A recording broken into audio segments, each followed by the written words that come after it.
মানুহ কেতিয়াও ব্যৰ্থ নহয়। হয় তেওঁ জিকিব, নহয় তেওঁ শিকিব। তেওঁৰ দৰে কাৰোবাক নাপাবা ভাবি দুখ কৰি লাভ নাই। তোমাৰ দৰে কাৰোবাক তেওঁ নাপায় এইটো ভাবি সুখী হোৱা। অকল সাপ নহয়, কিছুমান মানুহ বহুত বিষাক্ত হয়। সাপক তথাপি দূৰৰ পৰা চিনিব পাৰি, কিন্তু বিষাক্ত মানুহক চিনিব পৰা বহুত কঠিন। নিজৰ সৌন্দৰ্যক লৈ কেতিয়াও অহংকাৰ নকৰিবা। মনত ৰাখিবা, সৌন্দৰ্য হ'ল ক্ষণস্থায়ী, যিটো তুমি ফুল এটাক দেখিলেই বুজিব পাৰিবা।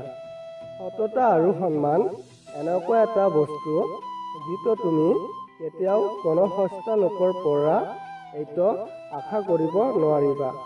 মানুহৰ বেয়া সময় গোটেই জীৱন নাথাকে, কিন্তু বেয়া সময়ত যিসকলে বেয়া ব্যৱহাৰ কৰে তেওঁলোক গোটেই জীৱন মনত ৰৈ যায়। সৌন্দৰ্যই দিন তোমাক এৰি যাব, কিন্তু জ্ঞান চিৰদিন তোমাৰ লগতে থাকিব। যদি ভিডিঅ'খন চাই ভাল পালে প্লিজ ভিডিঅ'খনত এটা লাইক কৰিব আৰু কমেণ্টত আপোনালোকৰ মতামত জনাব। ধন্যবাদ।